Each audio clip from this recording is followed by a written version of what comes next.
Welcome back to Full Court Press and Transition with Coach Q, and I have the honor of having the Associate Head Coach Stan Jones with me today.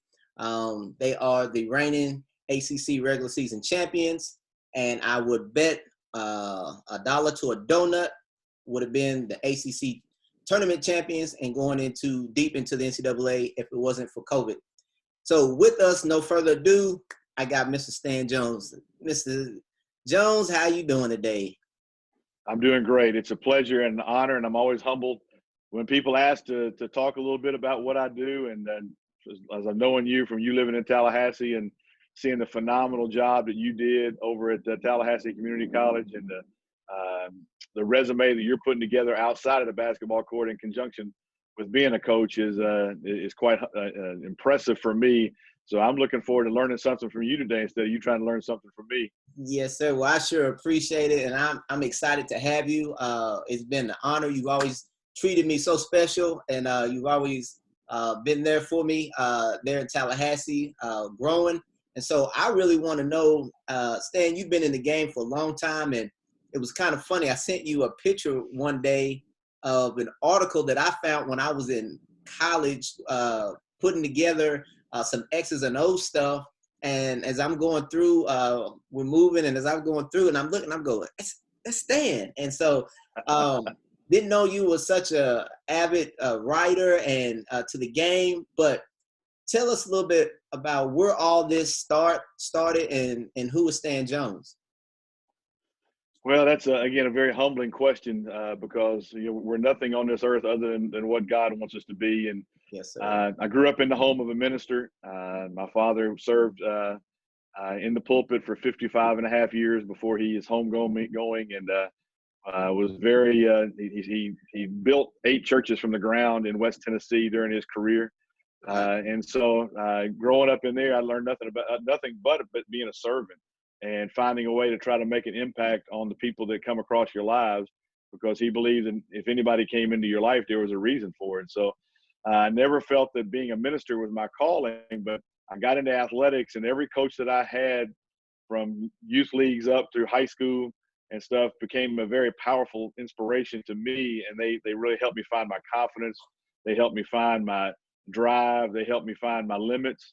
And so I looked at everybody who was a coach as somebody that should be very impactful and powerful to everybody that they touch. And so I ended up graduating from high school. My dad's church actually sponsored a private school. I graduated from there. I made the University of Memphis. It was Memphis State University at the time. I made the team as a walk-on during tryouts in the fall. But while I was doing that, my old athletic director, my old coach, asked if I wanted to help coach the 6th grade team on Saturday mornings whenever I was free from practice or games or anything that was going on. And being around the gym is where I'd always been. I've been around the ball field. That's where I always was. That's how I grew up, was competing and playing. Yeah, so yeah, I'll do that now. I was absolutely overwhelmed the first day I had to try to run a practice and didn't know if I really knew what I was doing. But I still remember that to this day. And starting as a business major as a freshman in college, after I coached that elementary team, I ended up switching in midstream and went to be an education major and decided that I felt that God was calling. My calling in life was to be a coach. And my job was to make a difference in young people's lives by the same way coaches did for my life, and try to even take it to a greater level than even I'd experienced personally. So I started from there. I coached the elementary team for 2 years. We had great success. The school hadn't had a lot of success in basketball. And then after my sophomore year, they had a coaching change, and the new coach that came in at Memphis State did not believe in having walk-ons on the team. So there was like 3 or 4 of us who was on the team. He actually asked all of us to leave, including one of them that had earned a scholarship, which he was just a different dude. And because that happened and wasn't having a chance to play, they asked me if I wanted to take the junior high job back when things were still called junior high, not middle school. So I took the junior high job while I was finishing up my undergrad. And again, kind of had most of those kids who were coming up through elementary were now getting into junior high. Again, we had blessed success. And right after that, in 1981, I got married. My wife-to-be was a long-distance relationship. She grew up in a church that my brother pastored in California. And we had met our senior year out of high school and had a 4-year relationship and got married. And as I was finishing up my undergrad, they asked me to take over the high school job because it had become available. And I ended up coaching there for 9 years, very small private school, but I learned a lot of lessons there. It allowed me to have a lot of trial and error to figure out how to coach and how to develop a team. It also kind of took the biblical scripture into place too. And I don't want to make this into church or anything today, but Go right ahead. You're kind of told in scripture, that if you're faithful over little things, he'll give you much. And I was very faithful and did my very best to make that job the big time, just like I was coaching at college already or coaching in the NBA already. And I was very faithful on how we did it. Had no budget. I raised my own budget. I did everything to make our kids feel special. And I think because of that, those steps were ordered for me to move on. And after 9 years, I got hired to be at the biggest private school in Mississippi, down in Jackson, Mississippi. And that led to a whole other dynamic of things. We had great success. They've never had any championships there. We won a bunch of games, coached a bunch of really good kids. But the biggest thing that happened there, Q, was at that point in time, believe it or not, this was the early 90s, the public schools and the private schools were still segregated. And I was coming from Memphis. Memphis was a basketball city. So I got to know all the public school coaches in the city. I worked all the local camps. I wasn't one of these guys that was isolated because I was just a guy wanting to hoop. And I want my players to hoop. I wanted them to be challenged. So we'd go to team camps. And we were the kind of the first private school team that was going to the team camps with the public school kids. I was working the camps and taking my kids. I got my kids invited into the city summer league. That had never happened before. And then a very prominent African-American lawyer in there, he wanted to start an AAU program. And he liked what I was doing. And he asked if he brought some kids in and I brought some of my kids in when I coached the team, he'd help sponsor it and all that kind of stuff. And let's get an AAU team that could go play on the national scene. So the first time public school white kids and private school white kids and public school black kids played together was on our team. We called them the Jackson Raiders. And we went to the AAU national tournament. That year it was in Winston-Salem, North Carolina, where we play in Lawrence Joel Memorial Coliseum, where we played the Demon Deacons to this day. And Coach Hamilton saw our team and liked a couple of the kids on our team. And back in those days, the coaches could come speak to you at the tournaments. And so Coach was a scouting service guy, brought Coach over to introduce him to me. And his old Mississippi guy, Gerald Snyder, you probably know that name. Gerald had that old twangy voice. He said, Coach Jones, you need to meet Coach Hamilton. He's a real deal, friend. If you remember how Gerald was. And one thing led to another. And over the course of the next 3 weeks in the summer, it went from him recruiting some of my players to him recruiting me. And I didn't even realize it. At that time, he had lost an assistant the day before recruiting started that period and wasn't expecting it. So they'd been scrambling, and he had sent an assistant over to Jackson to the City All-Star game, and he came running in there late, and he apologized and all that kind of stuff, and he told me he had just got moved up to recruiting back then, and one of the assistants didn't recruit. And so he said, and again, Gerald Snyder was there, and he said, well, if y'all need an assistant coach, y'all need to hire Coach Jones. And he said, if you're interested in doing that, I know you're a five-star guy and all that stuff. He said, you should send your stuff in there. Coach is going to be in the office tomorrow. And boom, boom, boom. Next morning, I went and faxed my stuff down to Coach Hamilton and didn't know him other than meeting him that one time at the AAU tournament. But like a week later, while the live period was still going on, the live period went all the month of July back then. It wasn't broken up into segments. Yes, I remember. And he said his assistant called and said, could you work your guys out on Sunday afternoon? And I said, yeah, I can do whatever. I got the gym. I'll have the gym anytime I want to. But unbeknownst, you never know how people are looking. That's why it's always important that you know you're on a job interview. He wasn't sending that assistant coach in there to evaluate the players. They'd already made a decision on the players, and I didn't realize this.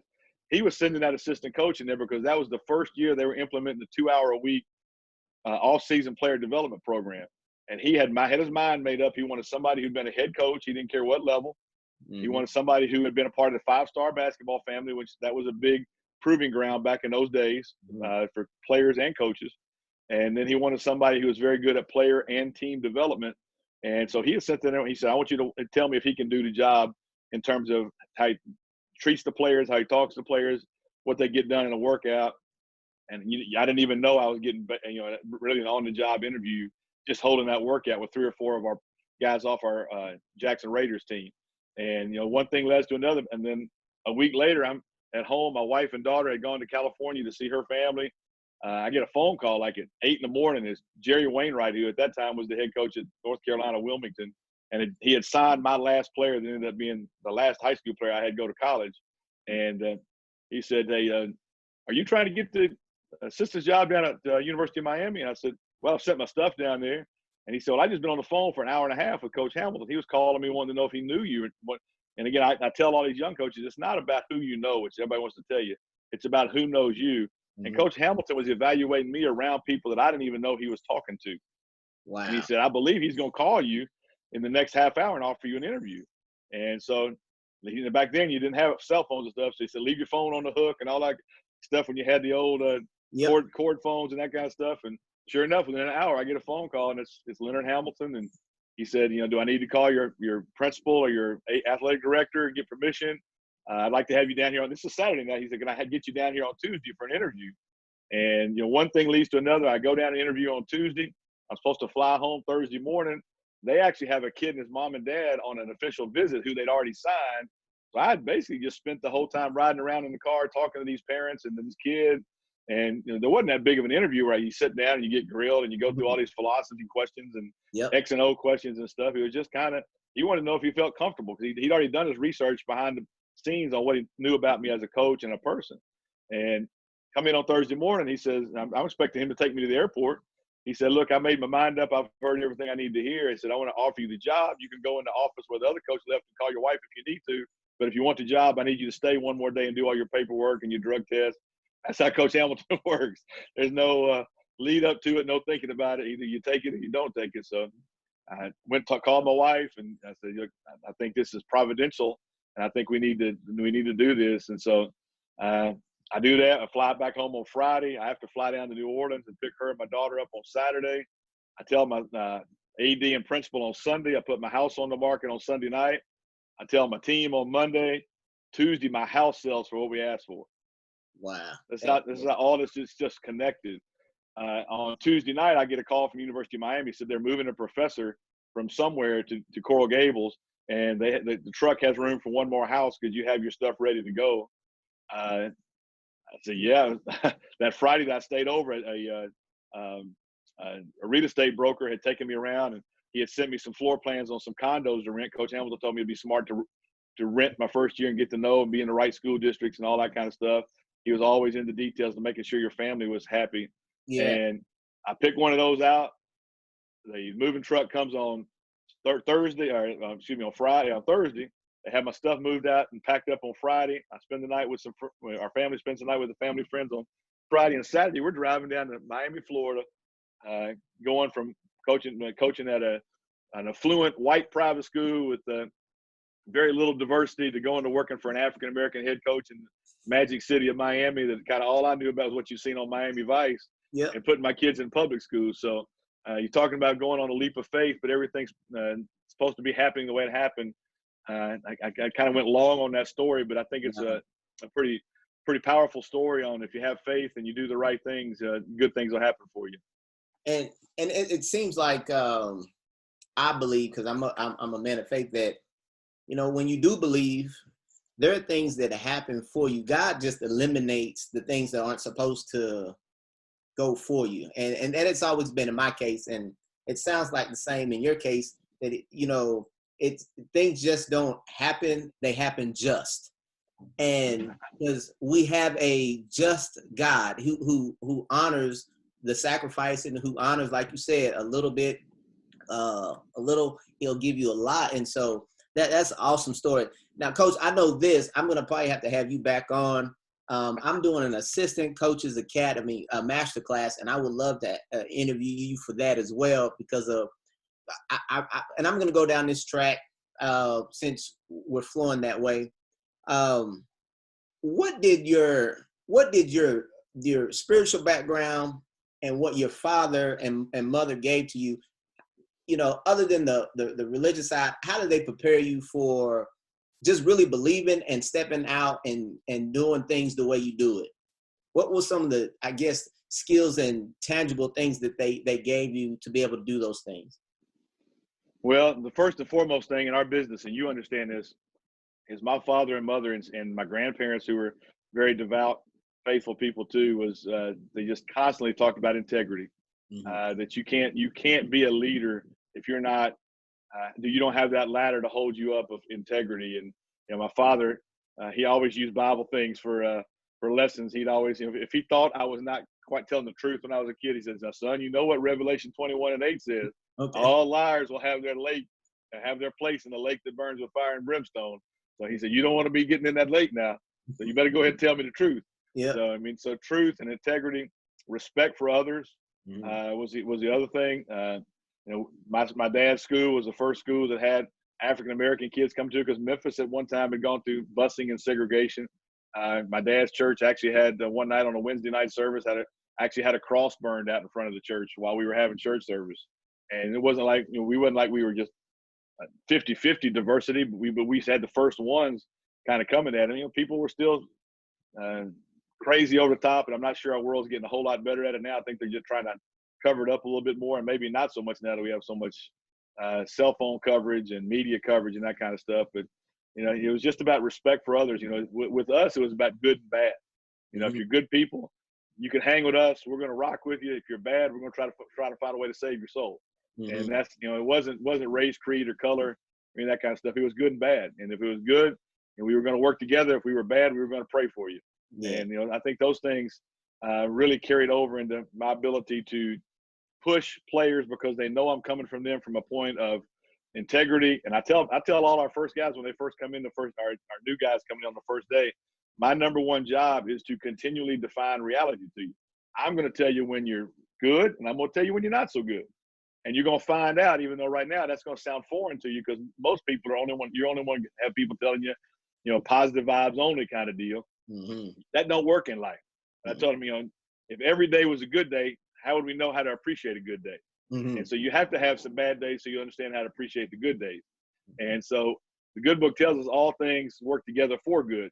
That doesn't mean they're always going to be good. So I have to be able to do that by living a life of integrity and being consistent with that. It allows me to push players, but then having, that the heart of a servant and that reaching back to people that may need to be pulled up a little bit. I think that really impacted my ability to have a balance with my players, that they knew that at the end of the day, Coach Jones really cared about them.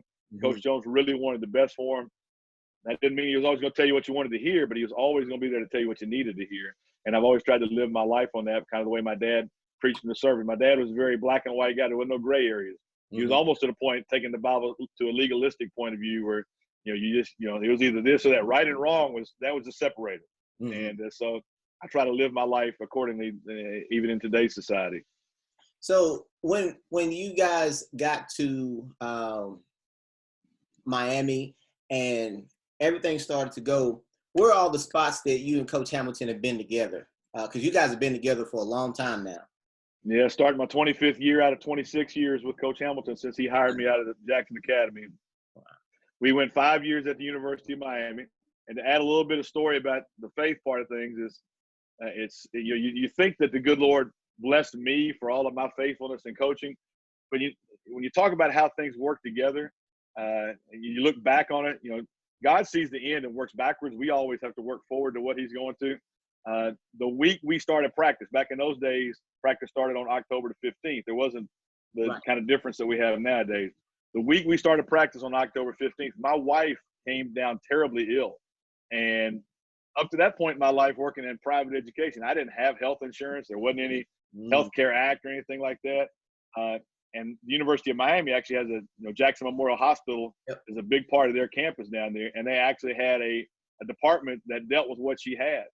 And you look back on it and say, well, the good Lord was taking care of you, but this was all to make sure that she was taken care of. Yeah. And when you look back on it, you realize how it all weaves itself together and creates a great story. But we were there for 5 years. We had 3 straight NCAA tournament runs, went to the Sweet 16, won the Big East regular season title, had guys, started to get guys developed to go to the pros.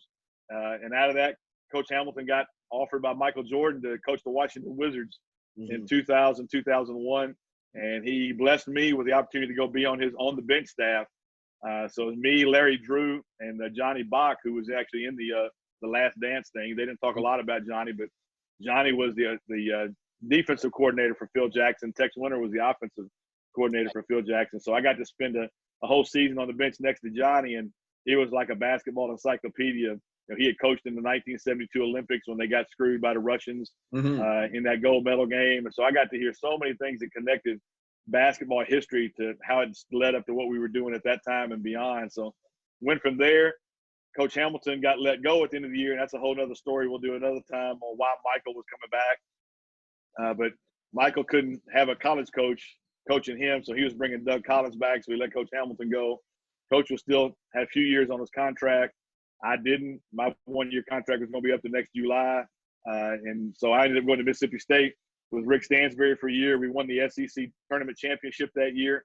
And then Coach Hamilton asked me to come back to Florida State when he took that job after a year off. And we're starting our 19th season at Florida State, trying to build a tradition and a legacy there. And what a legacy. I know, like, it seems like, when people think you guys are out, you find a way to, bam, knock them in the teeth and show them exactly who you guys are. And it has been fun to watch you guys just prove, in my case, just prove people wrong year in and year out. And I know this by the guys that I've met, just, from passing by and gym and through connections, they seem to truly love you guys and love what you guys do and what you represent to them as people. Now, Coach, what is the lasting, what is this effect that you guys have on your kids that is lasting from Coach Hamilton all the way down to your managers? What is it that you guys try to instill philosophy into your program that allows you to go get some of the best kids in the country and produce some of the top NBA players that you guys are doing right now, some of the draft picks?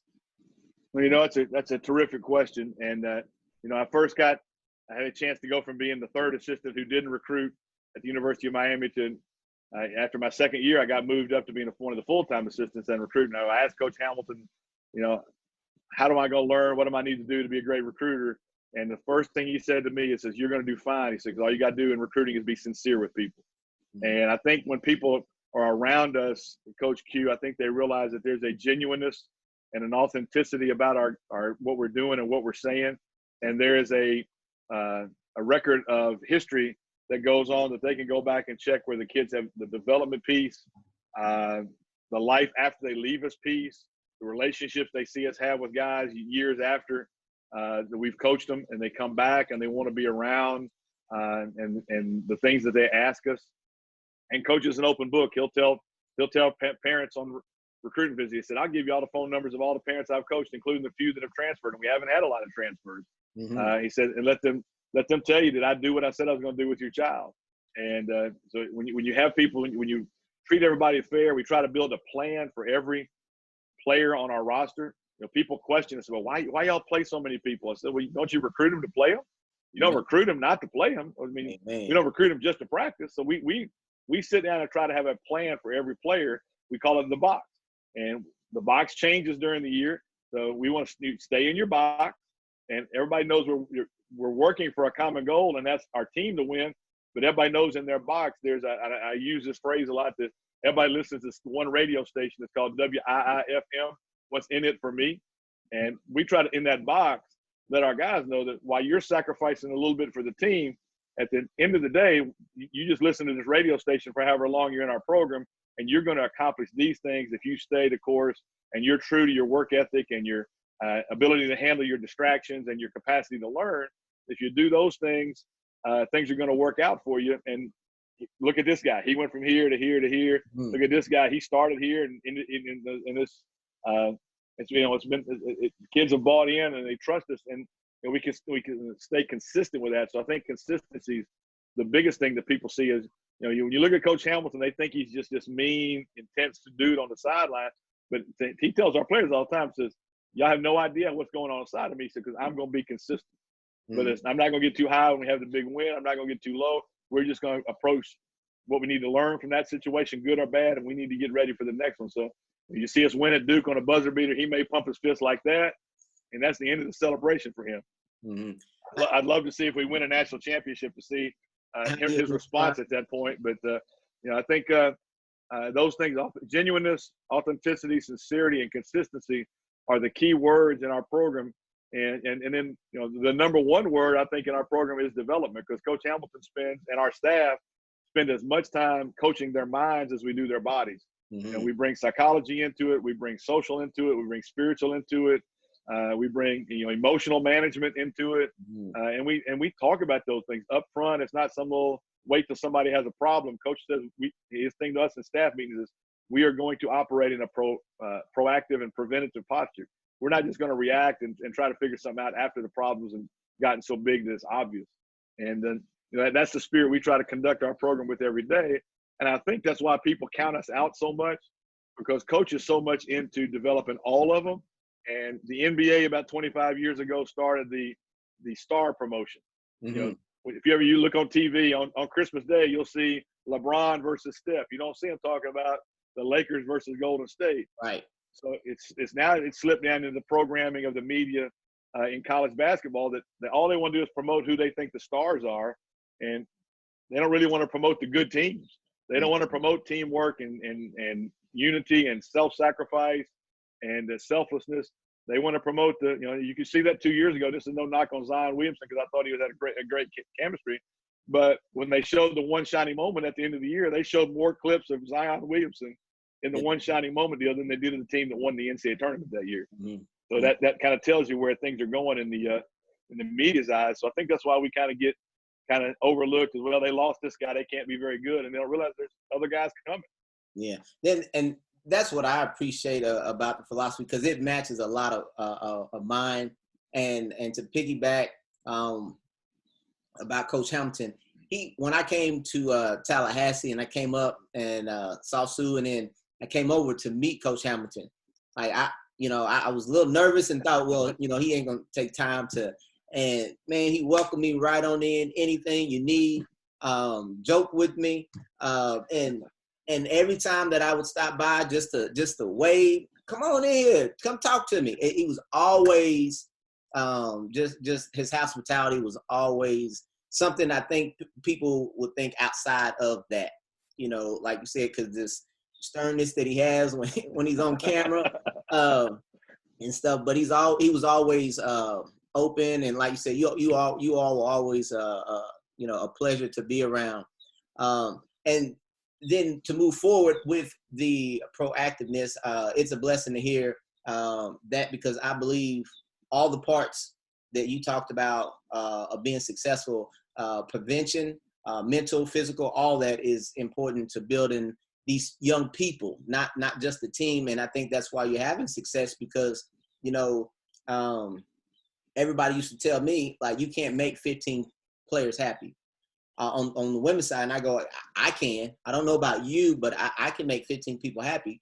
But it takes some work to get everyone on the same page to believe that you can make everyone happy. And I think sometimes a lot of coaches want to just deal with the 7, and that's what we deal with. But I feel like that brings a lot of division, because it's just them and versus us. And I always hated that. Coach Stan, I've had you on here for a while. I got 2 more questions for you, brother. When we wrap all this up and we sum it together, if they write a book about your life, what would that title be? Well, I think to have faith, you have to kind of put things out there before they could ever happen. And I've actually had a book title in mind, if God ever put me on the platform, that it would be worthy of something that I've kind of just had. I've always tried to have these things prepared in the event that something happens, instead of, again, goes back to that a proactive mentality and not a reactive mentality. And I think from my life story, the title of my book would be Ordered Steps. Ordered Steps. Okay. A story of faith and faithfulness. Faithfulness. I like that. It's really nice. That's because if you don't understand the faithfulness of God, you lose faith.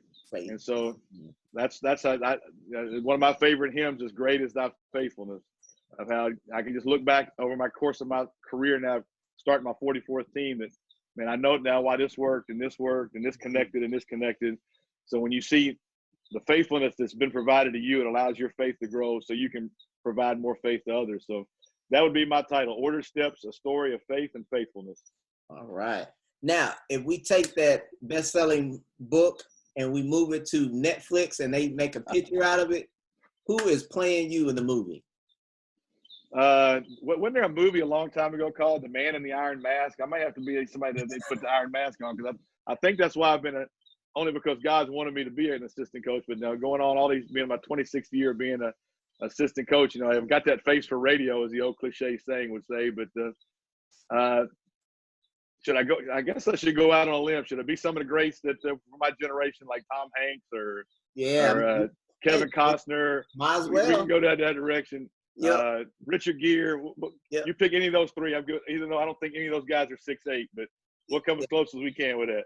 Yeah, I would say Tom Hanks would do probably the best version of We'll roll with that. Yes. Call his agent.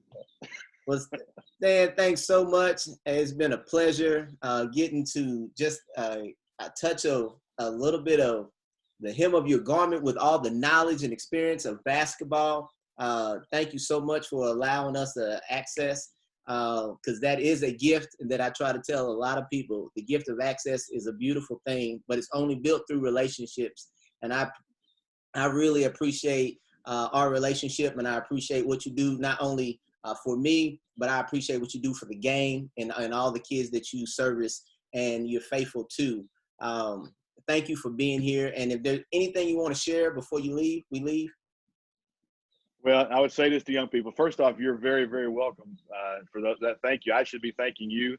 But I learned something. You know, Kevin Eastman, who wrote the book, Why the Best Are the Best. Well, I've known Kevin since he was an assistant coach and the head coach at University of North Carolina, Wilmington. That's a long time ago. And one thing he said a long time ago, he's talking about access, is never turn down an opportunity to talk basketball or talk your life.